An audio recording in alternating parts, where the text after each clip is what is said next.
Stay tuned to the T-Cash Show, bitches.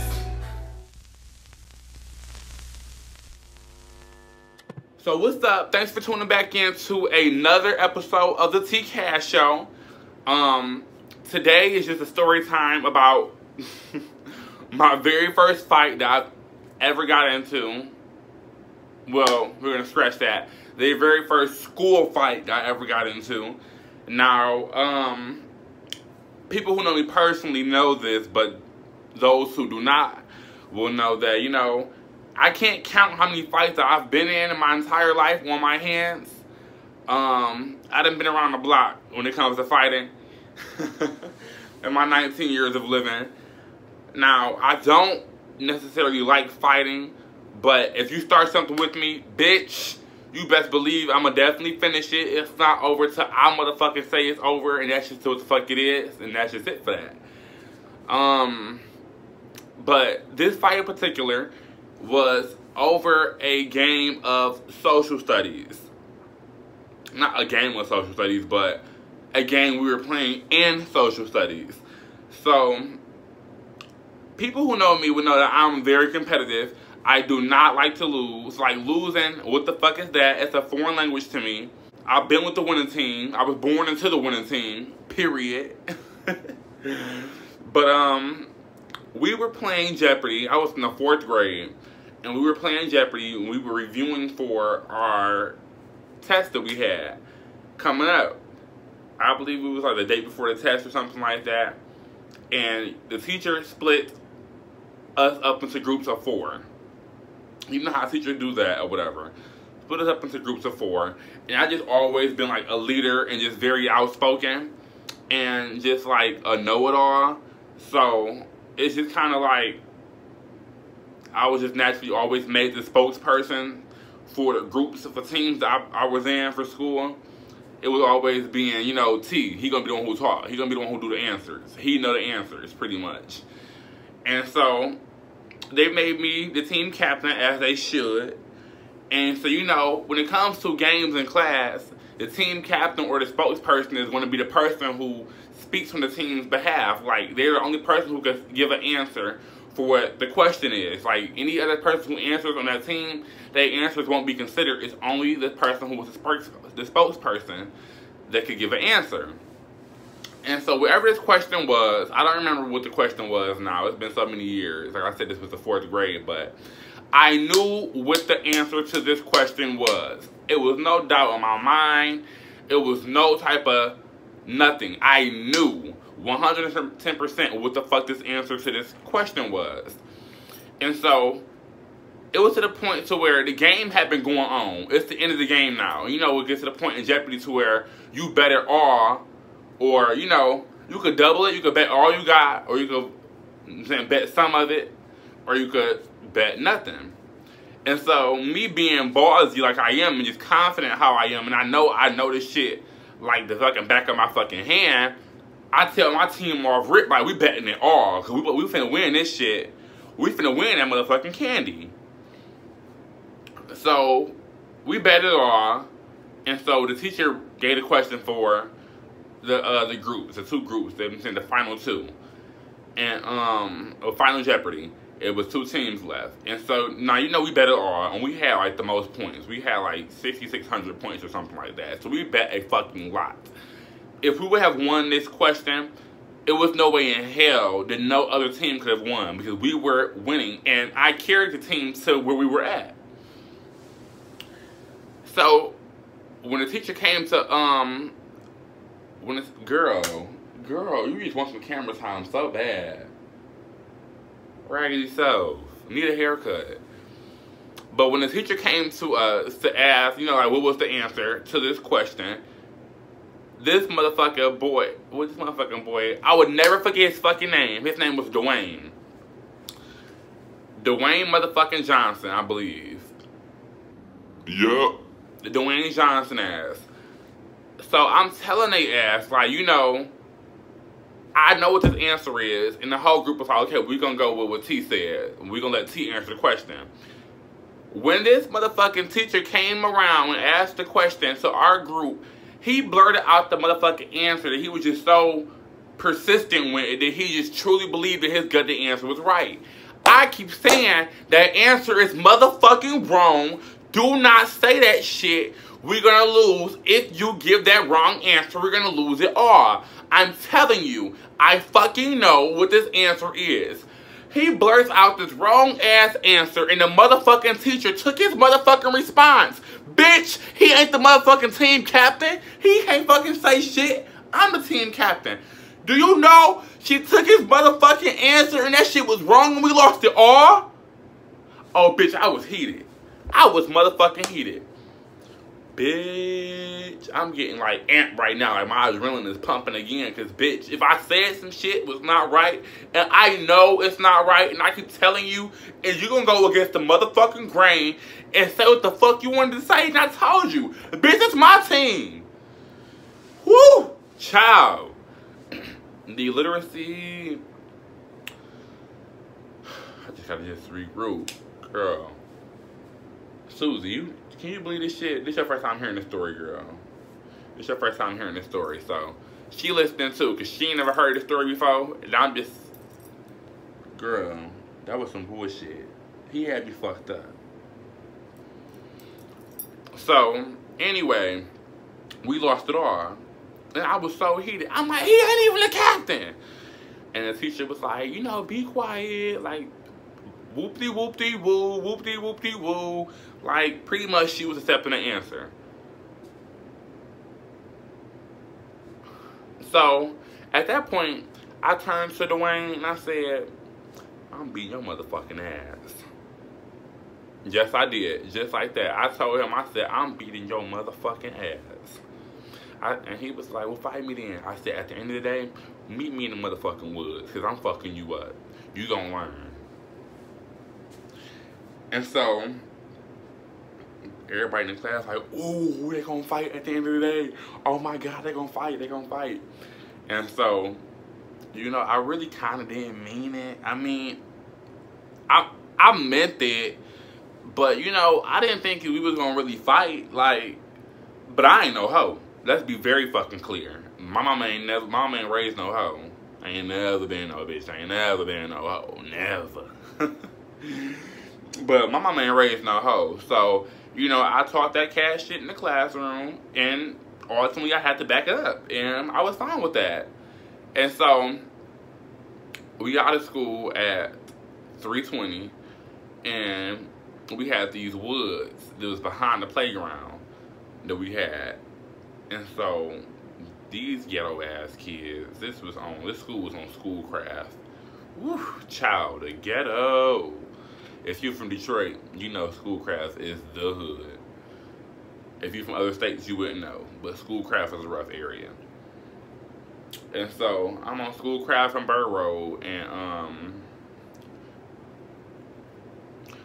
so these kids is just ghetto. They love drama. They like this fighting shit. Used to always be games about my school fighting, so they like, we got some entertainment. So, we all go to the woods, and we wait on Dwayne's ass. Like, we wait on Dwayne, time is ticking, so the high school is in the front, and my sister go to the high school. So, I'm like, he better come on, because, bitch, I'm gonna get in trouble in a minute if my ass not up there in the front of that school. I told him be here at 3:20. It's 3:20, you know, and he not out here. So, we all in the motherfucking...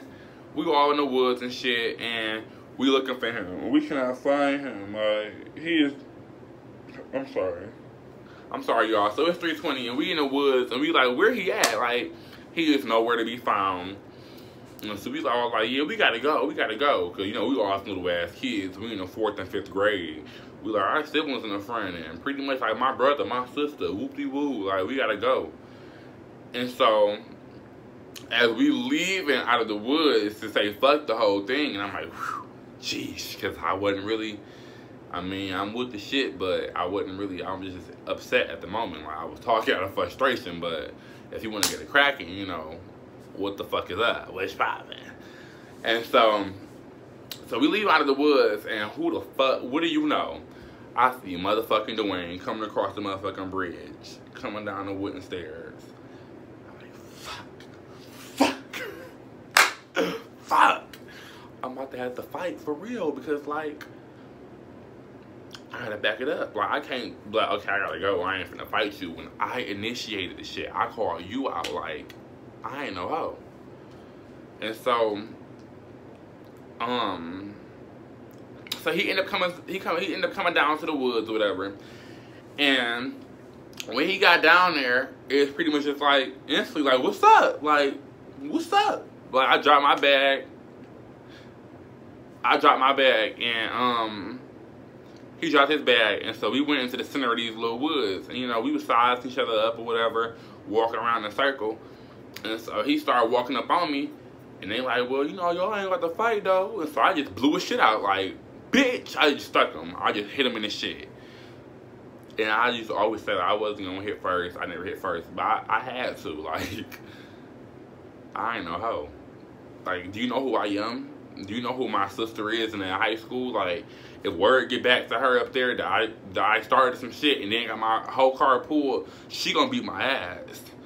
And her friends is gonna clown me. And my sister friends was always over our house. So, like, I'm gonna get clowned at school and I'm gonna get clowned at home because they always over. So, I blew his shit out or whatever. And we get to fight. And this fight was so motherfucking quick. It probably was like 30 seconds. And so it's just like, it all happened so fast, but I know I did win a fight. Now, he didn't get not one hit in. Like, he almost got a hit in, but he kind of like brushed past my face or whatever. And I was just windmilling. Like, I was windmilling, bitch! I was windmilling. And so I just got to just swinging on him.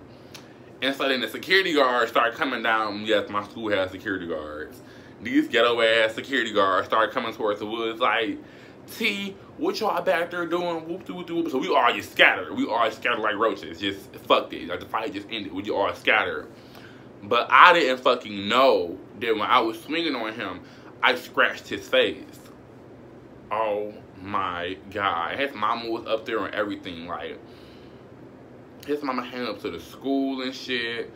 Like, I walked up to the office just to be nosy and see what was going on in there. And she was at the fucking front desk talking to the office manager about her son and why he had this big ass scratch across his face like this. And I was like, oh my God. And then his sister was like, did that boy go right there? And I took the fuck off running.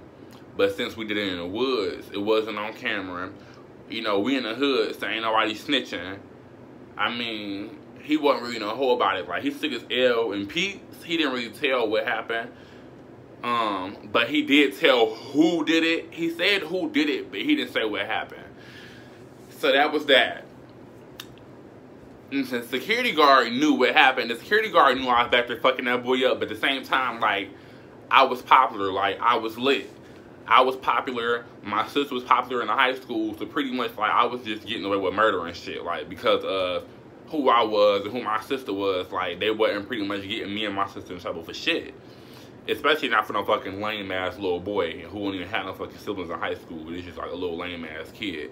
Like, my school for sure had favoritism. And so, that was pretty much that. Like, the security guard never really said shit. He thought it was funny that I had whooped this little boy's ass over fucking Jeopardy. Like, they never let this shit go. And so, the next day, in class, my teacher moved our seats. Like, she moved my seat from by his desk away across the classroom in front of her desk. Like, literally the chair in front of her desk, and left him way back there. And so when it was time to go to lunch, and then our lunch aide came in, she got a phone call from the office pretty much bringing it up again, pretty much like, make sure you tell whatever staff gonna be in charge of them to keep them two apart, per request of his mother. She was just upset at her son got fucked up. But see, the moral of the story is that if you just fucking, sometimes if you know you fucking stupid, follow the leader, bitch. Follow the fucking leader. Only if it's a leader like me. Because see, I'm the type of leader to where you can follow me, bitch. You can trust me. I'm very intelligent. I'm never going to steer your ass wrong. So if I'm telling you, in my gut, I know. In Jesus' name. In Jesus' name. If I'm telling you, I fucking know. I know. And so, if you make me lose, or you make me look stupid, or you make me look dumb or bad, and I fucking told you, I knew. Whoa! Woo! That'll get you fucked up. And so, after that, time just went on. Like, he took his ass whooping. It was just buried and never came back up. Like, the teachers knew that I whooped his ass. His mama knew I whooped his ass. The security guards knew. The other students knew. He knew. But we never, ever got in trouble for fighting. Like, it never, ever really came up in spoken terms. Like, it was whispers about it, but they had no proof of what happened or nothing on no cameras. So I played it very smart by telling his bitch ass to meet me in the fucking woods. And so, funny part about this entire story is, like, 2 weeks later, or 3 weeks, whatever, I got into another fight with a 5th grader. Mind you, I'm in the 4th grade, but this time I got into this fight in front of my sister and all of her friends. And so, this time around, the shoe was on the other foot. And now my mama up at the school talking to the principals and shit. Like, you know, there's some bullshit in my son getting suspended over this fight. That boy hit my son. And the whole thing is, like, this boy was fucking with me. He initiated this whole thing with me. He walked up on me and he swung on me first. And so it's like, oh, look how the roles have reversed. And so now my mom up at the school arguing with the principal, like, my son gets suspended for this and he does not even like him. My son is a lover, not a fighter. And whoop-de-whoop-de-whoop. Oh, meanwhile, my mama don't even know that just 2.5 weeks ago, I was telling a boy I was gonna fuck him up in social studies over fucking Jeopardy. My son is a lover, not a fighter. He was just fucking a boy up in the fucking playground 2 weeks ago, homegirl. That was the one time that I got away with murder once again. And that is ultimately my story time of my very first school fight. If you enjoyed my story time, thumbs up, comment some feedback, and just let me know what you thought about this story time. And give me some questions. And my social media is in the box below. Thanks for tuning in. And I'll see you guys next week.